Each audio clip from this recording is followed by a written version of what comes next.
Namaste students. We are into the third part of our video lesson on the history chapter Nationalism in India. In the last part, we learned about non-cooperation movement. We learned that Gandhiji withdrew the non-cooperation movement immediately after Chauri Chaura incident. Because Gandhiji was a champion of non-violence. Gandhiji couldn't tolerate an act of violence by his followers. So non-cooperation movement was withdrawn.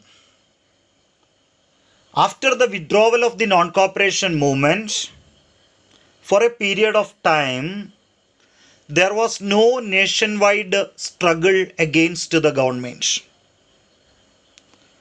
Congress took up constructive program suggested by Gandhiji. Congress leaders worked to promote cottage and village industries, to promote Hindu-Muslim unity, and to fight untouchability. This we call constructive program. So, Congress took up constructive program. You may remember that during the non-cooperation movement, elections to legislative councils was boycotted by the Congress. Council elections were boycotted. Even after the withdrawal of the non-cooperation movement, Congress decided to continue the boycott of council elections. Congress decided not to participate in council elections. But some leaders in the Congress like Motilal Nehru and C.R. Das, Chittaranjan Das, they wanted to participate in the elections to legislative councils. Why they wanted to participate in the elections to legislative councils? First of all, they wanted to enter the council and demand more constitutional reforms, more changes in the system of government towards Swaraj. They wanted more power to be given to the people's representatives. They wanted to oppose government policies from within the council. Opposing the government policies from within the council will be more effective than opposing from outside the council. So Congress leaders can get elected into the council and they can oppose government policies from within the council. And they wanted to block the functioning of the council. Of course, their demands will not be accepted by the British. Then they can prove to the world that the councils were not democratic institutions because their demands were not accepted by the government.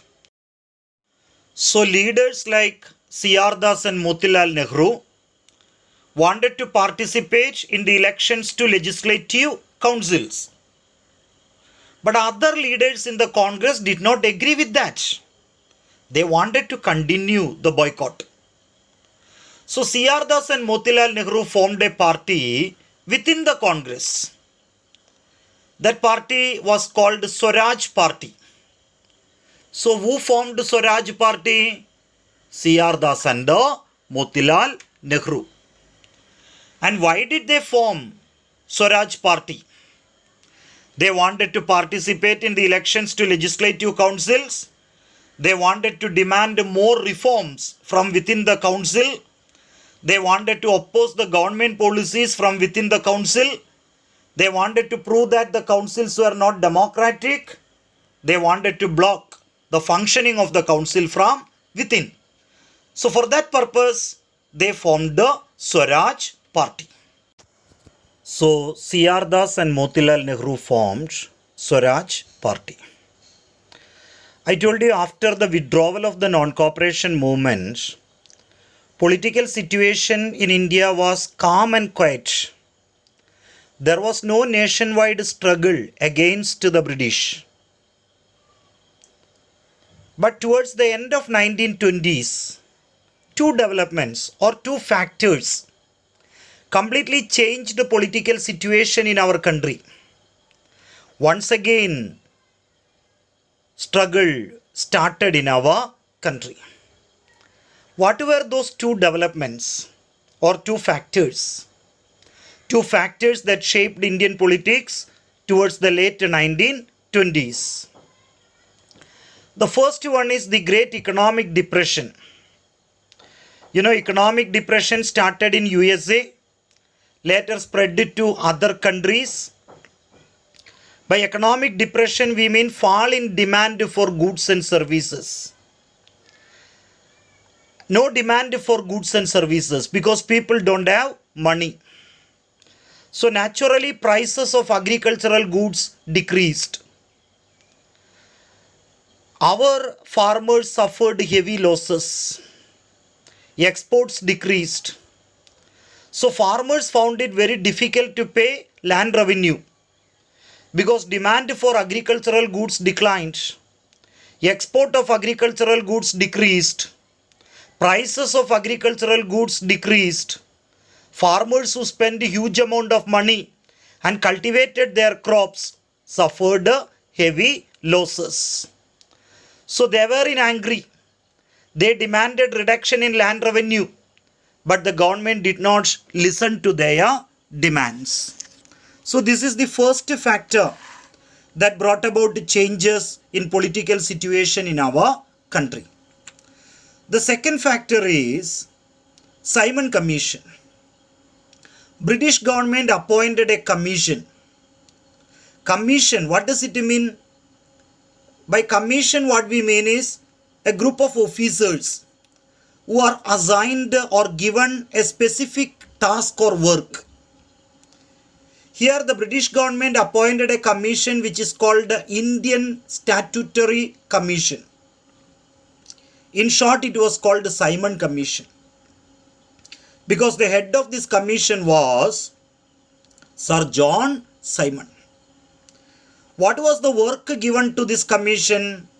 This commission was asked to study the constitutional system established by Government of India Act of 1919. Government of India Act of 1919 established a system of government in our country. So study that constitutional system or that system of government and suggest more changes. That was the work given to the Indian Statutory Commission headed by Sir John Simon, or we call it Simon Commission. So Simon Commission was appointed to study the constitutional system in India and suggest changes. Indians opposed this commission. Why Indians opposed this commission? Because all the members in the commission were Englishmen. There was not even a single Indian in the commission. Moreover, the commission did not aim at giving Swaraj to the people of India. So people of India decided to boycott the Simon Commission. Congress and also the Muslim League decided to boycott Simon Commission. So Simon Commission was appointed by the British government to study constitutional system in India and suggest changes. It was headed by Sir John Simon. Indians opposed it. Main reason, all the members were Englishmen. There was not even a single Indian in the commission. Then commission was not meant for providing Swaraj to the people of India. So people of India were demanding Swaraj till that time. What is actually Swaraj? Swaraj is similar to dominion status enjoyed by English colonies of Australia and New Zealand during those days. See, by Swaraj we mean India will continue to be a part of British Empire. India will not break away from British Empire. There will be Viceroy. He will be the head of the state. He will be the representative of the British monarch. But he will not have any real power. Real power will be with the Parliament, Prime Minister and Council of Ministers elected by the people. This arrangement is called Swaraj.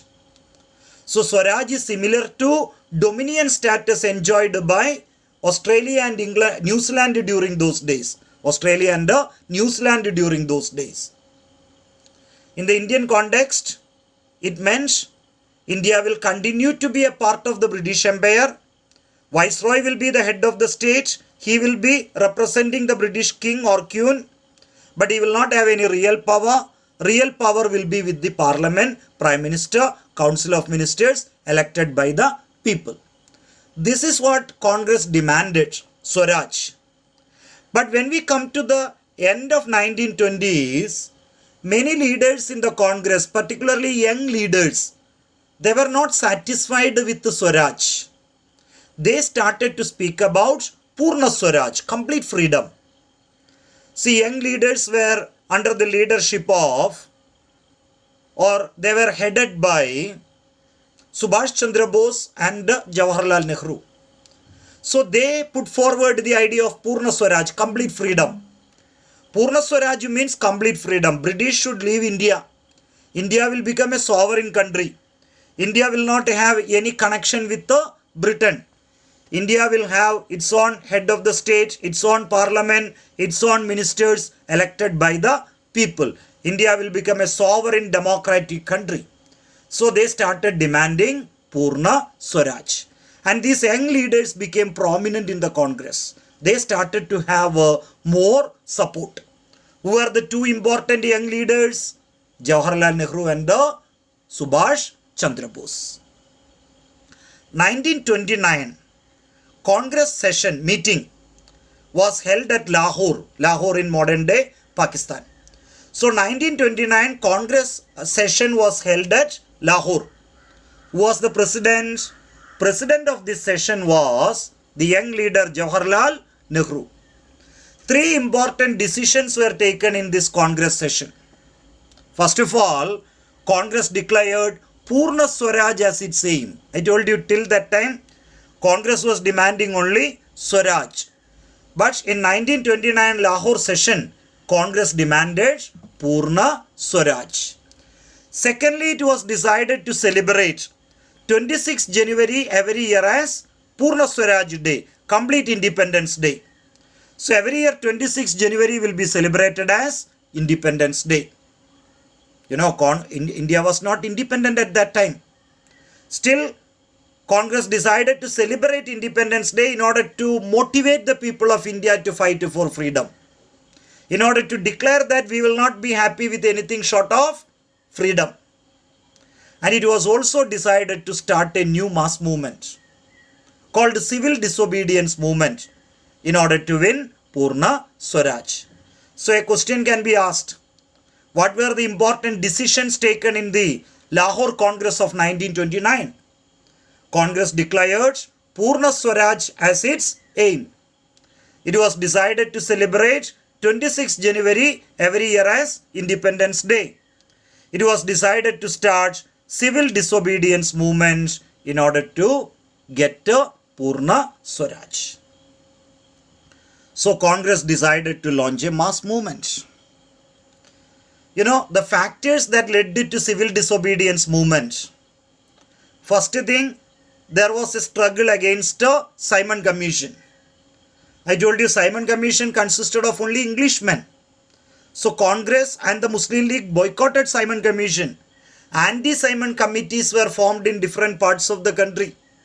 Wherever the commission went, people welcomed with the slogan, "Go back Simon." Indian members in the legislative councils did not cooperate with the Simon Commission. Great Depression made life of the people miserable. Lahore conspiracy case, Meerut conspiracy case, these are all cases connected with the revolutionary activities in our country.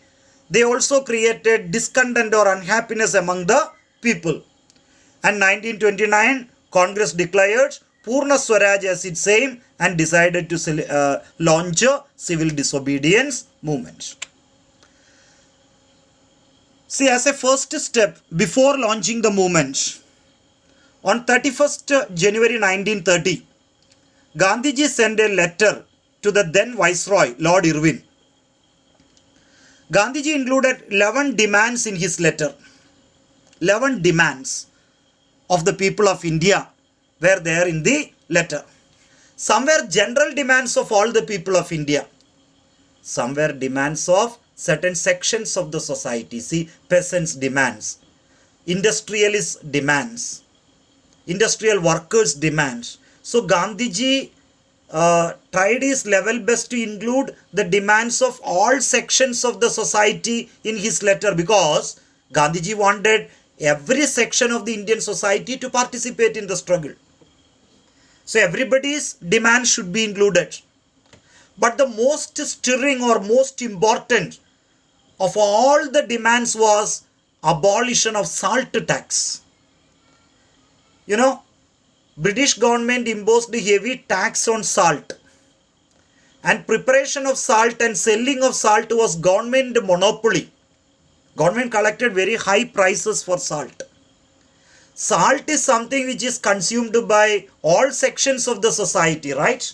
Salt is needed for the rich, salt is needed for the poor, salt is needed for the upper caste people, it's needed for the lower caste people, it is needed for the workers, it is needed for the business class people. So Gandhiji thought that salt could unite the people of India. So Gandhiji included abolition of salt tax as one of the main demands in his letter written to Lord Irwin. See, this letter was like an ultimatum. Gandhiji said, I will give you 1 month time. If you do not accept my demands, we will launch a mass movement, civil disobedience movement.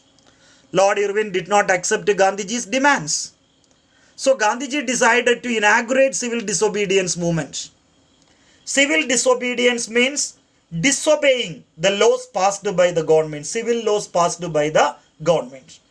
So Gandhiji decided to break a civil law, salt law. So Gandhiji and 78 followers started a march on foot from Sabarmati Ashram to Dandi. Gandhiji and 78 followers started a march from Sabarmati Ashram to Dandi. 240 miles. Every day they walked 10 miles. So within 24 days or in 24 days time, they could reach Dandi. Dandi is a coastal village in Gujarat. On the way, people were waiting for Gandhiji. Men, women, all were waiting. Gandhiji spoke to them, and large number of people joined with Gandhiji. So Gandhiji and 78 followers started, but when they reached Dandi, there were thousands of people. On 6 April 1919, they reached Dandi. Gandhiji collected seawater, made it to evaporate, and prepared salt. Thus he broke salt law and inaugurated the civil disobedience movement. You know that government imposed a heavy tax on salt. Government monopoly. So this law Gandhiji has broken. And thereby Gandhiji declared that we are going to disobey the civil laws passed by the government. People participated in large numbers. You know, mass participation was there in the civil disobedience movement. People made salt and broke salt law in different places. Marches similar to Dandi March were arranged in different parts of the country. People organized demonstrations in front of salt factories. People shouted slogans. Foreign cloth was boycotted. Liquor shops were picketed. Peasants refused to pay taxes. Government officers resigned. Even forest laws were broken. Tribals, Adivasis entered into the forest, collected forest products, started shifting cultivation, and thereby they disobeyed forest laws. So the movement went on very well. What did the government do? Government started repression. Government started using force. Government started using violence against the Satyagrahis. Leaders were arrested. For example, Khan Abdul Ghaffar Khan. You may know about him. He is popularly known as Frontier Gandhi. An ardent supporter of Gandhiji in Northwest Frontier Province, today in Pakistan. He was arrested in April 1930. When people came to know about his arrest, they came out in large numbers and protested in the streets of Peshawar. Police fired at the people. Many people were killed. Gandhiji was arrested. When Gandhiji was arrested, industrial workers in Sholapur became very angry. They attacked the government officers. Government started all kinds of repression. Satyagrahis were attacked. Women and children were beaten. Large number of people were arrested.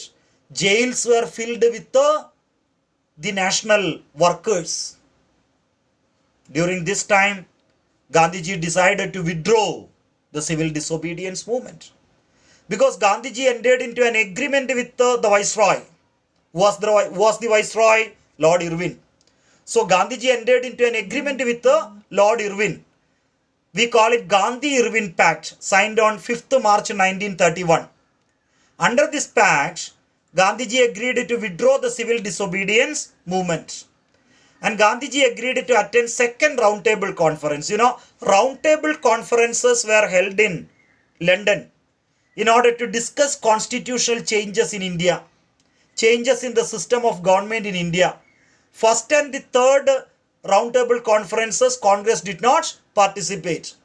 But second roundtable conference, Gandhiji agreed to participate and Irwin agreed to release political prisoners.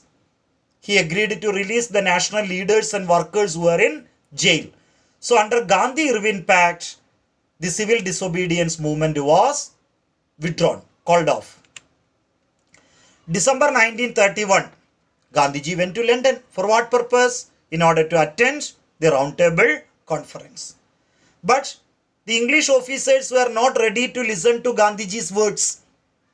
They were not ready to accept the demands of the people of India. So negotiations broke down.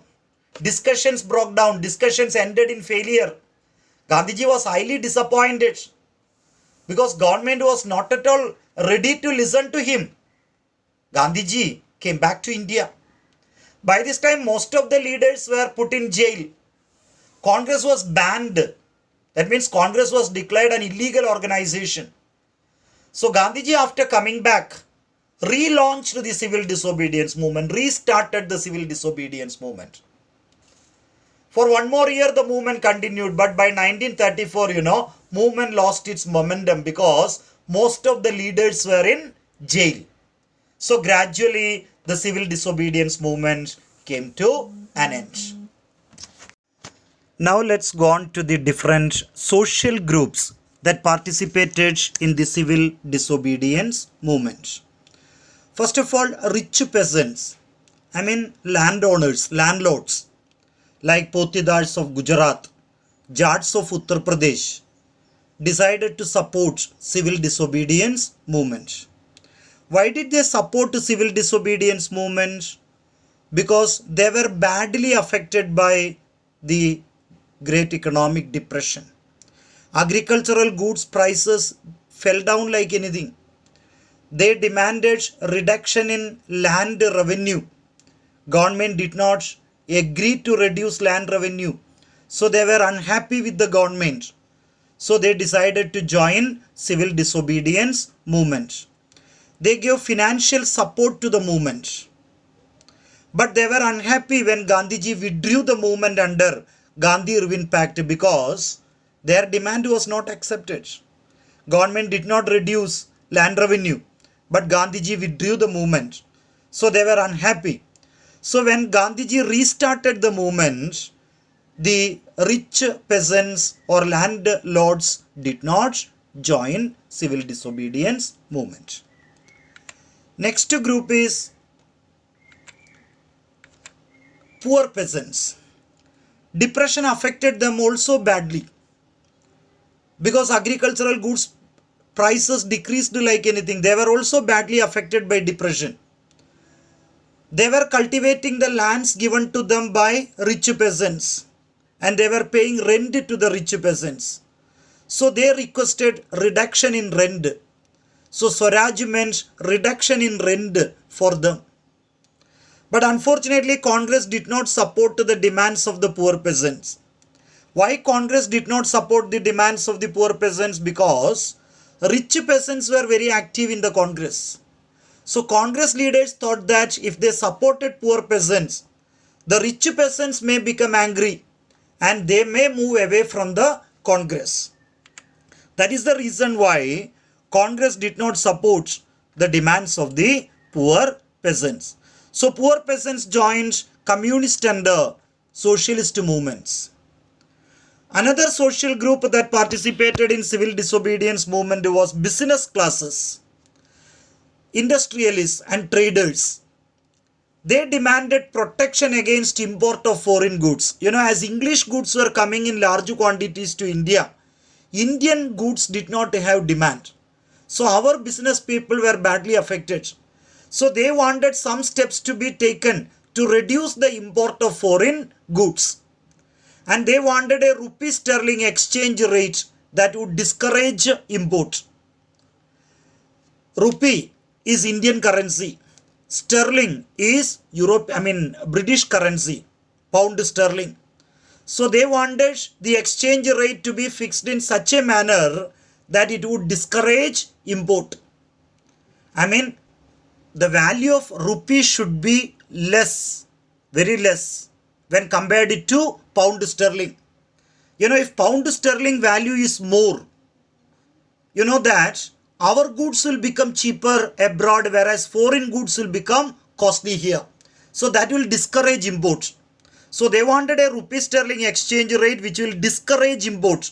Rupee value should be low so that foreign goods will become costly here and import of foreign goods will be discouraged. How did they participate in the movement? They formed Indian Industrial and Commercial Congress, an organization of business people in 1920. They also formed the Federation of Indian Chamber of Commerce and Industries. They gave financial support, to organize the movement. A lot of money was needed. So this business class people gave financial support to organize the movement. Next social group is industrial workers. During the British rule, modern factories came up in India. Industrial workers were poorly paid and conditions of work were miserable. So Swaraj meant better wages and better working conditions for the workers. Railway workers and dockyard workers conducted strike. Workers in mines wore Gandhi caps and took part in protest rallies. However, Congress did not support the demands of the industrial workers because business classes, traders and industrialists were very active in the Congress. Congress thought that if they supported the workers, the industrialists and traders would move away from the Congress. So Congress did not support the demands of the industrial workers. So industrial workers joined communist and socialist movements. So these were actually different social groups that participated in civil disobedience movement. Now let us go on to the main contributions of civil disobedience movement towards India's freedom struggle. First of all, it was the first movement launched to win Purna Swaraj or complete independence. Non-cooperation movement and other earlier struggles were aimed at Swaraj. But civil disobedience movement raised the slogan of Purna Swaraj. And it was completely a non-violent satyagraha. Gandhian ideas were widely followed. Another important aspect of this movement was women's participation. Women participated in large numbers in this movement. When Gandhiji was on his Dandi march, women waited for him, listened to him, joined with Gandhiji and others in the Dandi march. They picketed shops selling foreign goods. They picketed salt factories. So women's active participation could be seen in the civil disobedience movement. Different social groups participated.